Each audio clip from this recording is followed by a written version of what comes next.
Tanong ko po, ano yung greatest gift of the whole human race that has ever accepted? Alamin po natin dito sa verse 9. Sabi niya, sa John 3:16, "For God so loved the world that He gave His one and only Son, that whoever believes in Him shall not perish, but have eternal life." Yun po ang sabi niya. But have eternal life.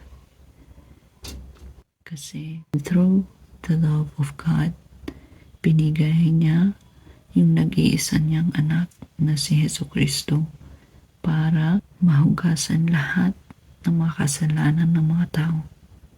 And ang sabi niya po doon, for God so loved the world. Hindi niya po sinabi na yung mga mahihirap, mayayaman, or yung mga makakasalanan, or yung mga righteous person. Hindi niya po yung sinabi. But sabi niya po, for God so loved the world. Our God is a God of just. Pantay-pantay po lahat ang tingin niya sa atin. So, sabi niya po, so He gave His one and only Son to this world from the past, mga ancestors natin, o yung mga tao ngayon, o yung mga may ipapanganak pa. And then, hindi po natin mababago ito. Whoever believes in Him shall not perish, but have an everlasting life.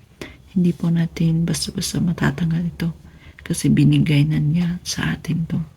All we have to do is to accept it and believe na ang Diyos binigay niya si Jesucristo para magkaroon po tayo ng eternal life.